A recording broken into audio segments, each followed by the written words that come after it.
Hello everyone, welcome to the online study of genius classes Sagar. Friends, आज मैं आपके लेकर आया हूँ class 12 unit number 8 chapter number 13 nucleus का लेक्चर नंबर 11।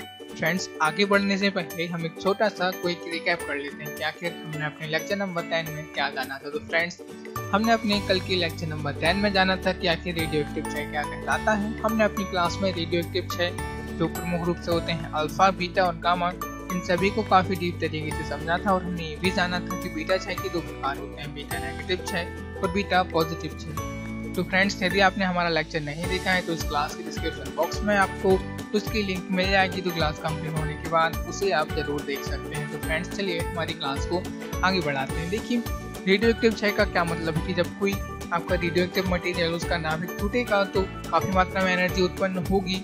तो इसी के सिलसिले में आज का जो हमारा टॉपिक है वो है न्यूक्लियर एनर्जी या फिर नाभिकीय ऊर्जा। तो चलिए फ्रेंड्स, हम समझते हैं कि आखिर नाभिकीय ऊर्जा क्या कहलाती है। फ्रेंड्स, नाभिकीय ऊर्जा को हम इंग्लिश में कहते हैं न्यूक्लियर एनर्जी। देखिए, नाभिक का दूसरे नाभिक में रूपांतरण ही नाभिकीय अभिक्रिया कहलाती है। जब कम बंधन ऊर्जा या फिर अधिक द्रव्यमान वाला नाभिक अधिक बंधन ऊर्जा यानी कि कम द्रव्यमान वाले नाभिक में रूपांतरित होता है तो अत्यधिक मात्रा में ऊर्जा विमुक्त होती है, जिसे नाभिकीय ऊर्जा कहते हैं। देखिए फ्रेंड्स, आगे बढ़ने से पहले मैं आपके लिए बता देना चाहता हूं कि आखिर बंधन ऊर्जा क्या कहलाती है। फ्रेंड्स, हमने अपने पिछले लेक्चर्स में जाना है कि आपको हमारे पिछले लेक्चर्स को देखना है तो इस क्लास के डिस्क्रिप्शन बॉक्स में उसकी लिंक मिल जाएगी, तो आप देख सकते हैं। चलिए फ्रेंड्स, फिलहाल मैं आपसे बात कर रहा था कि आखिर बंधन ऊर्जा क्या कहलाती है। देखिए भाई, कैसे भी करके यदि हम किसी परमाणु के न्यूक्लियनों को आपस में पास लाएं, या फिर हम कल्पना कीजिए कि न्यूट्रॉन और प्रोटॉनों को आपस में पास पास लेकर आ रहे हैं। जब हम न्यूट्रॉनों और प्रोटॉनों को आपस में पास पास लेकर आएंगे तो भैया वो दोनों एक साथ मिल जाएंगे। जब वो दोनों एक साथ मिलेंगे तो उनको हम न्यूक्लियन कहेंगे। जब न्यूक्लियन आपस में मिलेंगे तो काफी मात्रा में एनर्जी रिलीज होती है, काफी मात्रा में ऊर्जा उत्सर्जित होती है। ठीक उसी ऊर्जा को यहाँ पर हम नाभिकीय ऊर्जा कहते हैं। वो यहाँ पर हमसे स्पष्ट शब्दों में कह रहे हैं कि जब कोई नाभिक एक नाभिक से दूसरे नाभिक में बदलता है, उसकी द्रव्यमान संख्या फिर परमाणु द्रव्यमान बदलता है, तो इस कारण से जो एनर्जी रिलीज होती है उसे हम नाभिकीय एनर्जी या फिर न्यूक्लियर एनर्जी कहते हैं। देखिए फ्रेंड्स, कम बंधन ऊर्जा और अधिक द्रव्यमान का क्या संबंध है। देखिए, आप मुझे एक बात बताइए, जब हमने बंधन ऊर्जा को पढ़ा था, बाइंडिंग एनर्जी की जब हमने स्टडी किया था, तो बाइंडिंग एनर्जी क्या होती है। बाइंडिंग एनर्जी किसी परमाणु में उसके न्यूक्लियन आपस में कितने अच्छे तरीके से बंधे हुए हमें इस बात से अवगत कराती है। तो आप ध्यान दीजिए, यदि किसी परमाणु के नाभिक की बाइंडिंग एनर्जी या फिर बंधन ऊर्जा कम है, मतलब उसके जो न्यूक्लियन है उनकी पकड़ है वो आपस में अच्छे तरीके से नहीं बंधे हुए, मतलब थोड़े से कम अच्छे तरीके से बंधे हुए हैं, तो उनका द्रव्यमान थोड़ा सा अधिक हो जाएगा, क्योंकि भैया नाभिक में थोड़ा सा उनका आयतन फैल जाएगा, इस कारण से उनका द्रव्यमान बढ़ जाएगा। और ठीक है, इसके यदि हम उलट बात करें तो जब क्या होगा कि नाभिकीय बंधन ऊर्जा अधिक होगी। जब नाभिकीय बंधन ऊर्जा अधिक होगी तो उस परमाणु के उस पर्टिकुलर परमाणु के नाभिक में जो आपके न्यूक्लियन है वो काफी अच्छे तरीके से बंधे हुए होंगे। जब वो काफी अच्छे तरीके से बंधे हुए होंगे तो उस परमाणु के नाभिक में क्या होगा कि उसका जो द्रव्यमान होगा वो काफी छोटे बिंदु पर संकेंद्रित हो जाएगा। इस कारण से उसका द्रव्यमान काफी कम हो जाएगा। तो फ्रेंड्स, मैं आशा करता हूँ कि आप यहाँ पर समझ गए होंगे कि आखिर क्यों जब कम बंधन ऊर्जा होगी तो वहां उस परमाणु के नाभिक का द्रव्यमान अधिक होगा, और जब बंधन ऊर्जा अधिक होगी तो उसका भाई नाभिक का द्रव्यमान कम होने वाला है। तो भाई, जब ऐसा होता है तो अत्यधिक मात्रा में ऊर्जा विमुक्त होती है, जिसे नाभिकीय ऊर्जा कहा जाता है। चलिए फ्रेंड्स, अब आगे बढ़ते हैं। देखिए फ्रेंड्स, यहाँ पर नाभिकीय ऊर्जा प्राप्त करने के तरीकों को बताया जा रहा है। तो पहला तरीका है नाभिकीय संलयन और दूसरा तरीका है नाभिकीय विखंडन। मतलब हम जब हमें नाभिकीय एनर्जी की या फिर नाभिकीय ऊर्जा की आवश्यकता होगी तो हम इन दो तरीकों से उस नाभिकीय एनर्जी को प्राप्त कर सकते हैं। पहली है नाभिकीय संलयन और दूसरी है नाभिकीय विखंडन। तो फ्रेंड्स, हमारे आज के लेक्चर में और आने वाले लेक्चर नंबर 12 में हम नाभिकीय संलयन और विखंडन को काफी अच्छे तरीके से समझेंगे। और लेक्चर नंबर 12 में हम बोर्ड के एग्जाम के मद्देनजर काफी महत्वपूर्ण क्वेश्चन बच्चा याद करके जाता है, नाभिकीय संलयन और नाभिकीय विखंडन में अंतर भी जानेंगे। तो फ्रेंड्स, आज की क्लास हमारी जो डेडिकेटेड रहेगी, आज की क्लास में हम जानेंगे कि आखिर नाभिकीय विखंडन कहलाता क्या है। हाँ फ्रेंड्स, थोड़े से हम एक अलग सीक्वेंस में चल रहे हैं। हम पहले नाभिकीय विखंडन को समझेंगे, इसके बाद ही हम जानेंगे कि आखिर नाभिकीय संलयन क्या कहलाता है। तो फ्रेंड्स, चलिए आगे बढ़ते हैं। लिखा हुआ है कि द्रव्य की समान मात्रा के लिए नाभिकीय स्रोतों से प्राप्त ऊर्जा रासायनिक स्रोतों से प्राप्त ऊर्जा की तुलना में लाखों गुना अधिक होती है। मतलब वो हमसे कहने की कोशिश कर रहे हैं कि भैया nuclear energy is the best in this world. मतलब आपकी जो नाभिकीय या फिर न्यूक्लियर एनर्जी है वो आप जितने भी अन्य स्रोतों से उसे प्राप्त कर सकते हैं, तो नाभिकीय एनर्जी उन सबकी तुलना में काफी अधिक होती है। मतलब उदाहरण के तौर पर यदि हम बात करें जैसे 1 किलो यूरेनियम, देखिए फ्रेंड्स यूरेनियम 238 एक रेडियो एक्टिव मटेरियल है, तो इससे हम रेडियो एक्टिव मटेरियल से ही न्यूक्लियर एनर्जी प्राप्त करते हैं। तो यूरेनियम 238 से हम उसके विखंडन से 10⁻14 जूल ऊर्जा उत्पन्न होती है, जबकि 1 किलोग्राम कोयले से 10⁻7 जूल ऊर्जा उत्पन्न होती है। फ्रेंड्स उदाहरण के तौर पर वो हमसे कहने की कोशिश कर रहे हैं कि आपकी जो नाभिकीय ऊर्जा होती है वो अन्य ऊर्जाओं की तुलना में काफी अधिक मात्रा में हमें प्राप्त होने वाली होती है। जैसे आगे उन्होंने लिखा है नाभिकीय अभिक्रिया का क्यू मान। हाँ फ्रेंड्स, एक नया कंसेप्ट आता है यहाँ पर उभर के, वो कहलाता है क्यू मान।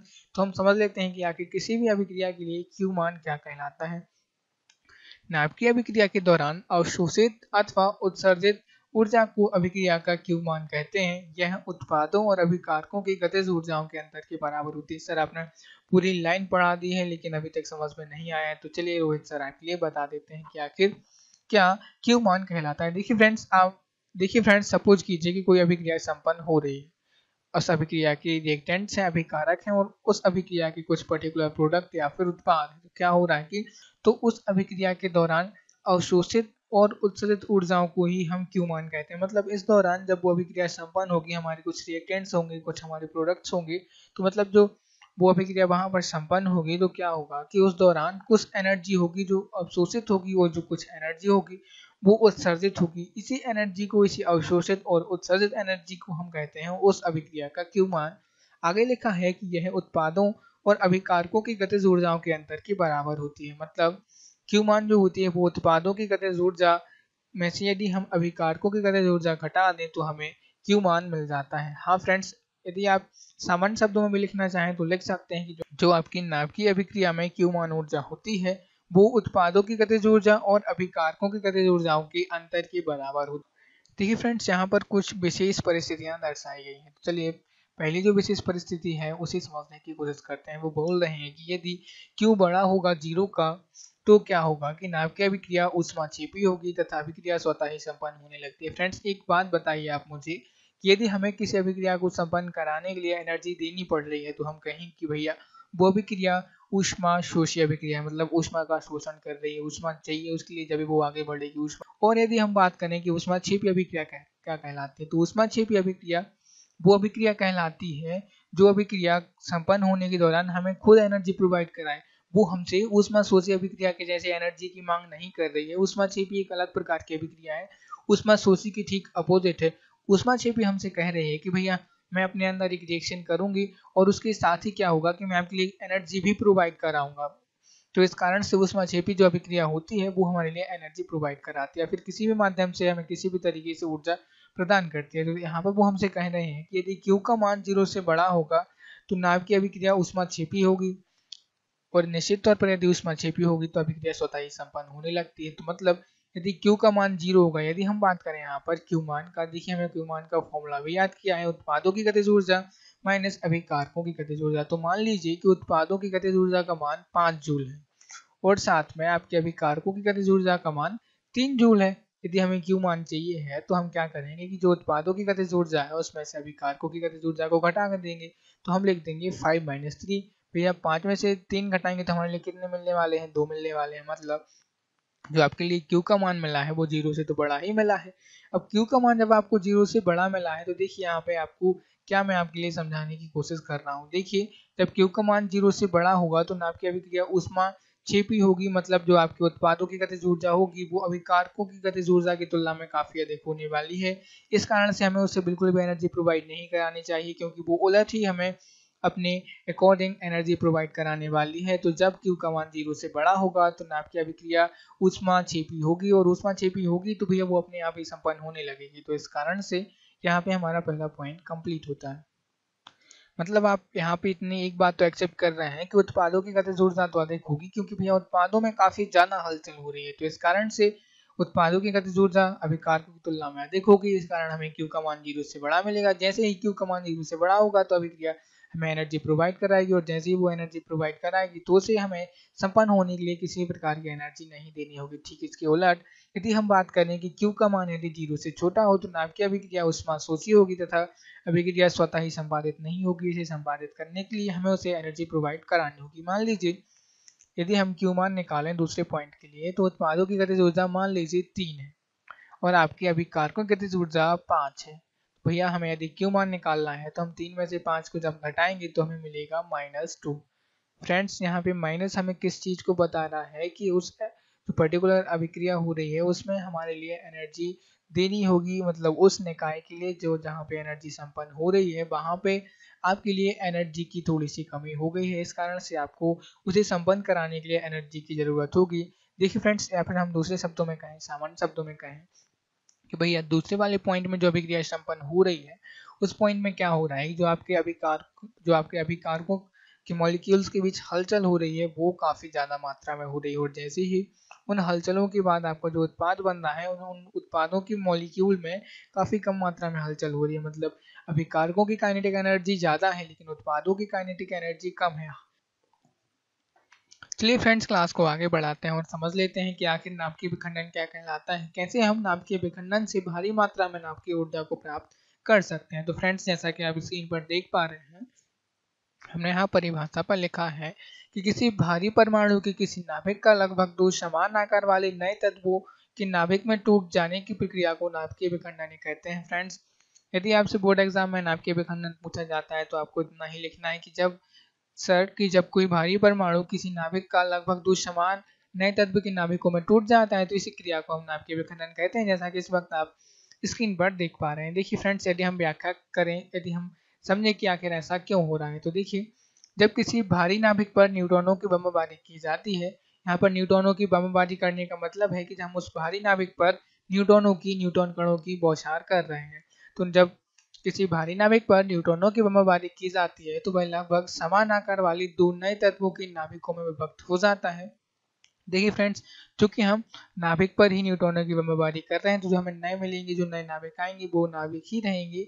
इस प्रकार बने नए तत्वों के नाभिकों का द्रव्यमान मूल नाभिक के द्रव्यमान से कम होता है। द्रव्यमान की यह क्षति समीकरण इक्वल टू mc² के अनुसार ऊर्जा के रूप में परिवर्तित हो जाती है तथा इस प्रक्रिया में अत्यधिक ऊर्जा विमुक्त होती है जिसे नाभिकीय ऊर्जा कहते हैं तथा यह प्रक्रम नाभिकीय विखंडन कहलाता है। देखिए आगे लिखा हुआ है कि सन 1939 में ऑटो हॉर्न और स्ट्रॉन्समन, देखिए दोनों ही न्यूक्लियर साइंटिस्ट रहे हैं, इन्होंने अपने प्रयोग में पाया कि जब यूरेनियम नाभिक पर, जैसा कि आप इस वक्त स्क्रीन पर देख पा रहे हैं, कि यूरेनियम नाभिक पर मंदगामी न्यूट्रॉनों की बमबारी की या फिर बौछार की तो 2 लगभग समान खंडों बेरियम और क्रिप्टॉन में विभक्त हो जाता है। इस प्रक्रिया में 3 न्यूट्रॉन और अत्यधिक मात्रा में ऊर्जा विमुक्त होती है।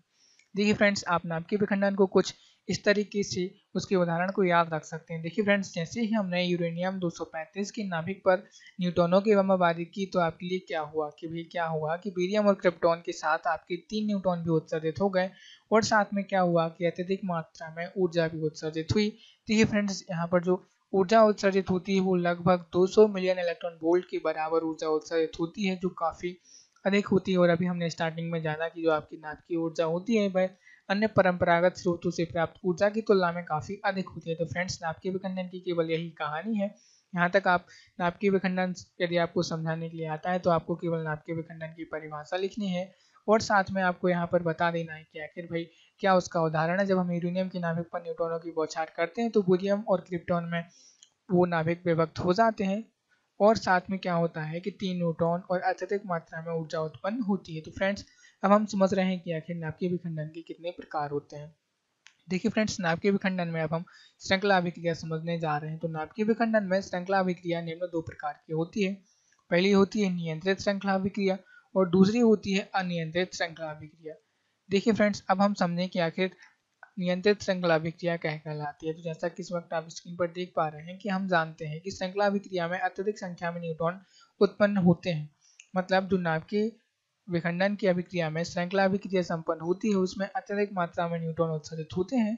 न्यूट्रॉन अवशोषक पदार्थ जैसे कैडमियम के उपयोग द्वारा न्यूट्रॉन उत्पन्न होने की दर को नियंत्रित करके श्रृंखला अभिक्रिया को नियंत्रित किया जा सकता है।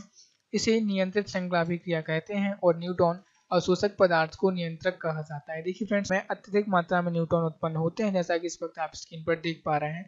तो क्या होता है कि जो न्यूट्रॉन होते हैं वो अवशोषक पदार्थ, यहाँ पर अवशोषक पदार्थ जिसे हम कैडमियम लगा देते हैं, जैसा कि इस वक्त आप स्क्रीन पर देख पा रहे हैं कि उन्हें हमने मॉडरेटर लिखा हुआ है।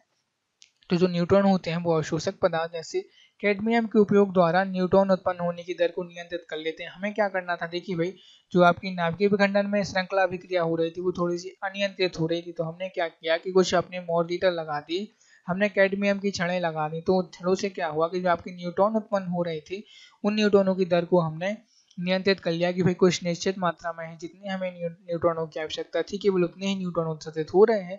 तो इस प्रकार से हमने उसने नाभिकीय विखंडन अभिक्रिया को एक प्रकार से नियंत्रित कर लिया। तो इस प्रकार की अभिक्रिया को हम नियंत्रित श्रृंखला अभिक्रिया कहते हैं। तो देखिए फ्रेंड्स, नियंत्रित श्रृंखला अभिक्रिया को जानने के बाद अब हम समझ रहे हैं कि आखिर अनियंत्रित श्रृंखला अभिक्रिया क्या कहलाती है। तो इस अभिक्रिया में प्रत्येक विखंडन से प्राप्त नए न्यूट्रॉन जो संख्या में प्रायः 3 होते हैं, जैसा कि अभी हमने नाभिकीय विखंडन ऊर्जा जाना कि भैया क्या होता है कि यूरेनियम 235 में जैसे ही आप उसके नाभिक पर न्यूट्रॉनों की बमबारी करेंगे तो आपको बेरियम और क्रिप्टॉन तो मिलेंगे ही, साथ में 3 न्यूट्रॉन भी उत्पन्न होंगे और न्यूट्रॉनों के अलावा आपको काफी ज्यादा मात्रा में एनर्जी मिलने वाली है। तो क्या उन्होंने लिखा है कि इस अभिक्रिया में प्रत्येक विखंडन से प्राप्त नए न्यूट्रॉन जो संख्या में प्रायः 3 होते हैं वे नए नाभिकों का विखंडन करते हैं। यह अभिक्रिया अत्यंत तीव्र होती है, अत्यंत तीव्र गति से संपन्न होती है तथा बहुत कम समय में संपूर्ण पदार्थ का विखंडन हो जाता है। इससे अत्यधिक मात्रा में ऊर्जा उत्पन्न होती है और भयंकर विस्फोट होता है। लास्ट में लिखा गया है कि परमाणु बम में इसी अभिक्रिया का प्रयोग किया जाता है। देखिए फ्रेंड्स, आखिर समझ लेते हैं कि आखिर अनियंत्रित श्रृंखला अभिक्रिया क्या कहलाती है। हम सभी जानते हैं, जैसा कि आप स्क्रीन पर देख पा रहे हैं कि क्या हो रहा है कि इस प्रकार की अभिक्रिया में क्या होता है कि प्रत्येक विखंडन में 3 नए न्यूट्रॉन आते हैं और वो 3 नए न्यूट्रॉन अगले नए न्यूट्रॉनों का विखंडन करते हैं और वो 3 न्यूट्रॉन और अगले न्यूट्रॉनों का विखंडन करते जाते हैं और इस प्रकार से एक क्रिया आपकी बढ़ती जाती है और फ्रेंड्स देखिए, चूंकि हमने नियंत्रित श्रृंखला अभिक्रिया में क्या किया था कि कुछ मॉडरेट लगा दिए थे, कैडमियम की छड़ें लगा दी थी, लेकिन यहाँ पर ऐसा कुछ भी नहीं हुआ है। इस कारण से जो हमारी अभिक्रिया हो रही है वो अनियंत्रित सी हो गई है। मतलब एक प्रकार से जब विस्फोट होना शुरू हुआ तो वो कंटिन्यू होता ही जाएगा।